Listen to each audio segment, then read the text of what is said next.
ఇస్తారు అన్నలే ఇస్తారు. బైబిల్ వాక్య పఠనం చేసినటువంటి నా కుమార్తె ఋతుమేరికి ప్రభు పేరిట వందనాలు తెలియపరుస్తూ ఉంటున్నాను. అలాగే మరి సలకల వేడి నుండి దైవ సేవకులు వందనమయ్య గారు మన మధ్యలో ఉన్నారు. వారిని స్టేజ్ మీదకి సాదరపూర్వకంగా ఆహ్వానిస్తుంటున్నాం. వచ్చిన తర్వాత ఎఫెసీయులకు రాసిన పత్రిక 5వ అధ్యాయము 22 నుండి 32వ వాక్య భాగం వరకు బైబిల్ పఠనం ఉంటున్నది. అయ్యా పెళ్లి కుమార్తె తరపు నుండి వచ్చినటువంటి వారు బైబిల్ చదివేవారు ఎవరన్నా కానీ మాకు పేర్లు తెలియదు కనుక చూపిస్తే వచ్చి వాళ్ళ మాట చదువు. మన మధ్యలో మల్లేశ్వరి సిస్టర్ గారు ఉంటున్నారు. వారు వచ్చి పరిశుద్ధ లేఖన భాగంలో నుండి ఎఫెసీయులకు రాసిన పత్రిక 5వ అధ్యాయం 22 నుండి 33వ వాక్య భాగం వరకు చదివి వినిపిస్తారు.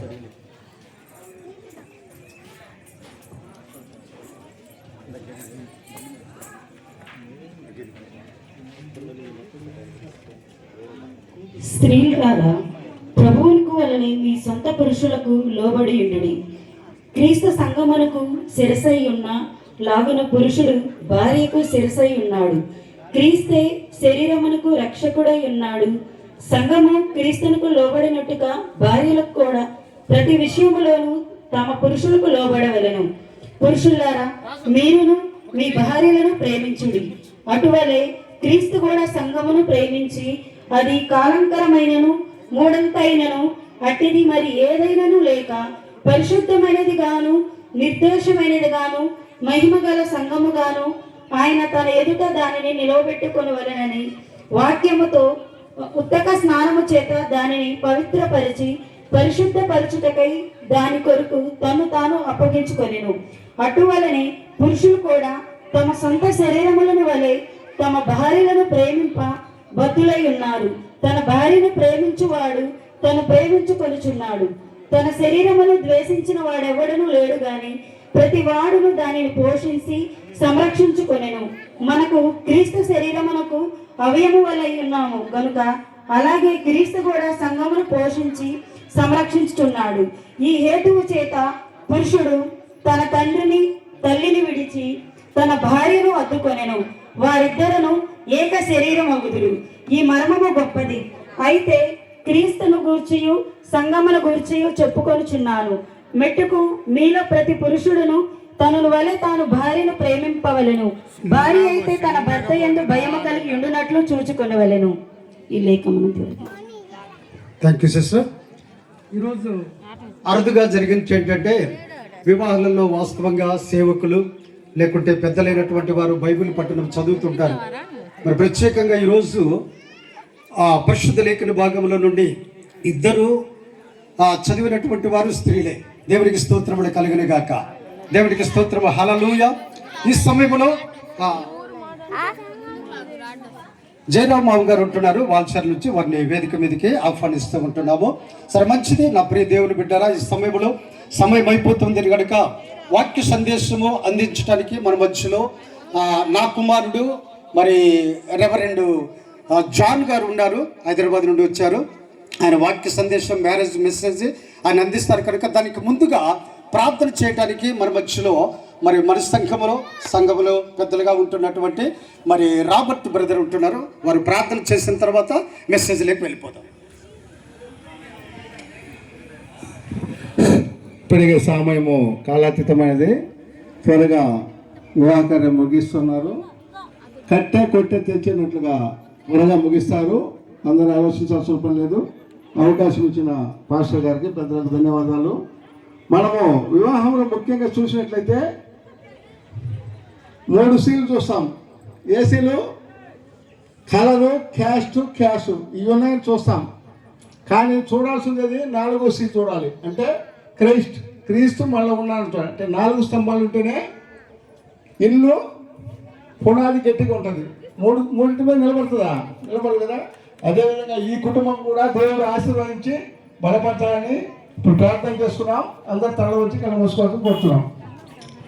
సృష్టికర్త స్తుతులకు పాత్రుడా జీవము గల దేవ పరమ గల తండ్రి, ఈ మధ్యాహ్న సమయం తండ్రి నీ యొక్క బిడ్డలు నాయన పరిశుద్ధ వివాహమునకు పెద్దలు నిశ్చయించి ఇక్కడ నీ యొక్క సేవకుల సమక్షంలో తండ్రి కుమార పరిశుద్ధాత్మ పేరు తండ్రి వారు ఏకమవుతుండగా వారిని ఆశీర్వదించండి తండ్రి. ఆ కుటుంబాన్ని బలపరచండి. వాళ్ళ కుటుంబాన్ని ఆశీర్వదించి ఈ కుటుంబం కట్టబడి ఈ కుటుంబం తండ్రి వృద్ధి చెంది నీకు సాక్షులుగా నిలబడే కుటుంబంగా ఈ కుటుంబాన్ని తీర్చిదిద్దామని ఈ చిన్న ప్రార్థన మా ప్రభువును తమ ప్రేమమైన యేసుక్రీస్తు పేట బ్రతిమాని వినయంతో వేడుకుంటున్నాం తండ్రి. ఆమేన్. ప్రార్థించినటువంటి రాబర్ట్ గారికి సంఘం తరపున అలాగే కుటుంబం తరపున హృదయపూర్వకంగా వందనాలు తెలియపరుస్తున్నారు. ఈ సమయంలో మరి వచ్చినటువంటి ప్రతి ఒక్కరు కూడా మరి సావధానముగా మరి శాంతముగా ఉంటున్నట్లయితే కొద్దిసేపు కొన్ని సమయంలోనే మన మధ్యలో ఉన్నటువంటి ఎవరి బిడ్డలు ఇద్దరు కూడా మరి వాళ్ళు ఒక కుటుంబముగా కట్టడానికి దైవ సేవకులు దూర ప్రాంతం నుండి రిజిస్ట్రార్ గారు సుధాకరయ్య గారు మన మధ్యకు వచ్చి ఉంటున్నారు. కాబట్టి సమయము త్వరగా ముగించుకుందాము, సమయానుకూలంగా ముగించుకుందాము. వచ్చిన ప్రతి ఒక్కరు కూడా ఈ యొక్క వివాహ కార్యక్రమంలో పాల్గొని మరి చూసి తరించాలని ప్రభు పేరిట మనం చేస్తూ ఉంటున్నాం. ఈ సమయంలో దైవ సేవకులు మరి హైదరాబాద్ నుండి వచ్చినటువంటి మరి గోడా జాన్ నా చిన్న కుమారుడు సంఘ కాపరిగా ఉంటున్నాడు. మరి ఇప్పుడు మ్యారేజ్ మెసేజ్ అందిస్తూ ఉంటుండగా ప్రతి ఒక్కరు కూడా ఆ శ్రేష్టమైనటువంటి మాటలు వినాలని చెప్పేసి, అలాగనే ఈరోజు వివాహంలో సిద్ధపాటుగా ఉంటున్నటువంటి బిడ్డలు ఇద్దరు కూడా ఈ శ్రేష్టమైనటువంటి మాటలు విని వారి జీవితాన్ని కుటుంబాన్ని కట్టుకోవాలని ప్రభుపేట మనవి చేస్తూ దైవ సేవకులకు ఈ యొక్క సమయాన్ని అప్పచెప్తూ ఉంటున్నాను. దేవాది దేవునికి మహిమ కలుగును గాక. సంతోషంగా ఉన్నారా? సంతోషంగా ఉన్నామన్న వాళ్ళందరూ చేతులు ఎత్తండి. దేవునికి స్తోత్రం కలుగును గాక. హల్లెలూయా, హల్లెలూయా. దేవునికి మహిమ కలుగును గాక. సమయం ఇచ్చినటువంటి దైవజనులు మరి స్థానిక సంఘ కాపరి గారు తాతయ్య గారికి మరి రెండు హృదయపూర్వక వందనాలు తెలియజేస్తా ఉంటున్నాం. అలాగే ప్రకాశం పాస్టర్ గారికి వందనాలు తెలియజేస్తూ ఉంటున్నాం. తండ్రి గారికి వందనాలు తెలియజేస్తూ ఉంటున్నాం. సరకల నుంచి వచ్చినటువంటి దైవజనులకు అలాగే పెద్దలకు వందనాలు తెలియజేస్తూ ఉంటున్నాం. మరి ఇటువైపు ఉన్నటువంటి రిజిస్ట్రార్ గారికి వందనాలు తెలియజేస్తూ ఉంటున్నాం. రాబర్ట్ మామయ్య గారికి కూడా ప్రభు పేరు వందనాలు తెలియజేస్తూ ఉంటున్నాం. దేవునికి మహిమ కలుగును గాక. కుడి వచ్చిన మీ అందరికి కూడా మన ప్రభువును రక్షకుడు అయినటువంటి యేసుక్రీస్తు అతి పరిశుద్ధమైనటువంటి నామంలో శుభాలు తెలియజేస్తూ ఉంటున్నాం. అందరికీ వందనాలండి, వందనాలు. Praise lord. సమయంలో చదవబడినటువంటి లేఖన భాగాల నుంచి మనము కొద్ది నిమిషాలు వాక్యాన్ని ధ్యానిస్తున్నాం. ఆదికాండము 2వ అధ్యాయం 24వ వచనమును ఒకసారి ధ్యానించుదాం. కాబట్టి పురుషుడు తన తండ్రిని తన తల్లిని విడిచి తన భార్యను హత్తుకొనును, వారు ఏక శరీరం అగుదురు. దేవునికి స్తోత్రం కలుగును గాక.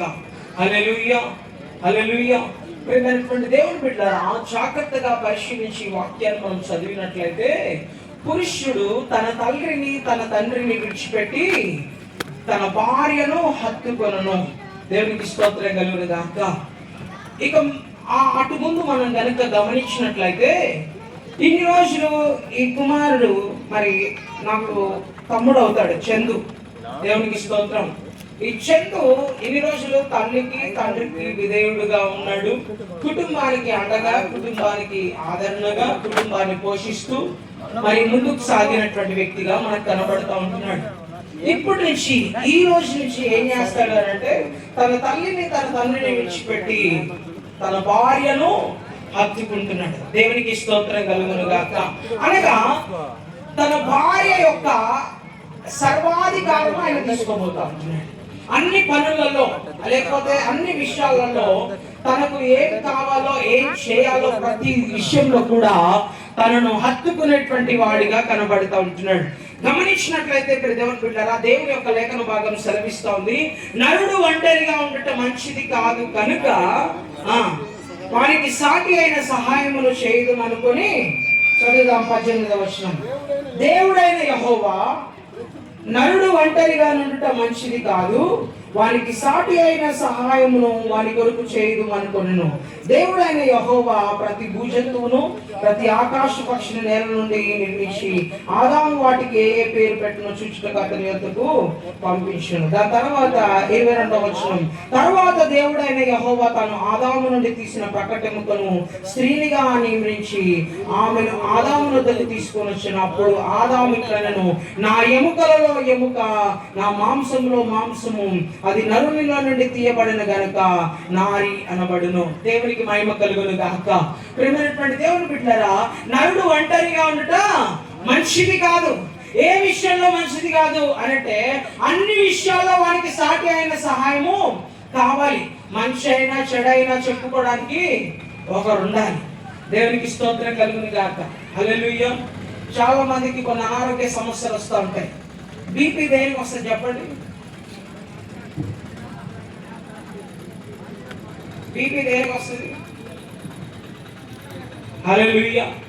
బాగా టెన్షన్లు పడితే, టెన్షన్ ఎక్కువ తీసుకుంటే బీపీ వస్తుంది. దేవునికి స్తోత్రం. షుగర్ దేనికి వస్తుంది? షుగర్ కూడా టెన్షన్ లెక్క వస్తుంది. హార్ట్ అటాక్ దేనికి వస్తుంది?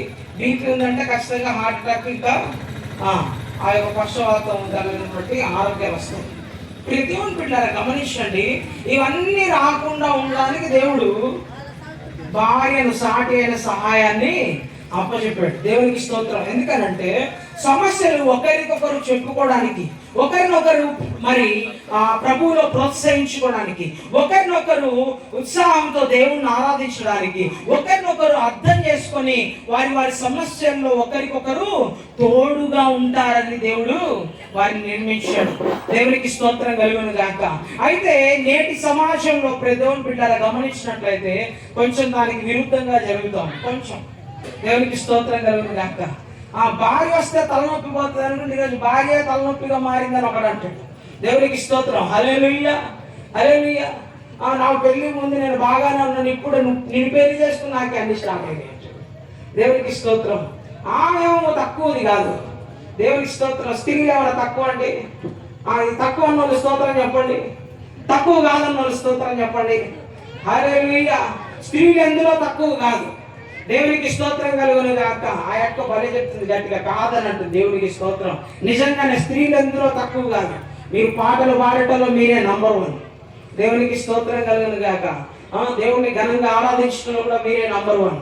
దేవునికి స్తోత్రం. అయితే మరి పెళ్లి రోజు అయినప్పటి నుంచి మొదలుకొని జీవితాంతం ఏం జరిగిందో కూడా చెప్పేంత సత్తా కూడా మీకే ఉంది. దేవునికి స్తోత్రం కలుగును గాక. హల్లెలూయా. అవునా కాదా? రేపు ఎప్పుడైనా పొరపాటున ఏదైనా గొడవ జరిగింది అనుకోండి, అమ్మాయిలు ఎక్కడి నుంచి మొదలు పెడతారు తెలుసా? అప్పుడు మా అమ్మని ఏమన్నావు నువ్వు అని అంటది. దెబ్బకి అయిపోయింది, వీడు నోరు మూసుకోవాల్సింది. దేవునికి స్తోత్రం కలుగును గాక. హల్లెలూయా. పొరపాటున ఏదైనా చిన్న మిస్టేక్ జరిగింది అనుకో, ఈయన చికెన్ తెమ్మంటే చికెన్ కాకుండా ఏదైనా తెచ్చాడే అనుకో, ఇంక అయిపోయింది. తలనొప్పి స్టార్ట్ అయిపోద్ది. తలనొప్పి స్టార్ట్ అయిందంటే అది బీపీ తాగబోద్ది, షుగర్ తాగబోద్ది, అన్ని స్టార్ట్ అయిపోద్ది. కానీ దేవుడు నిర్మించింది అందుకు కాదు. భార్యను పెట్టింది ఎందుకనంటే ఉన్న తలనొప్పి తీసేయడానికి. ఎలాగనంటే ఒకరినొకరు అర్థం చేసుకోవాలి. దేవుని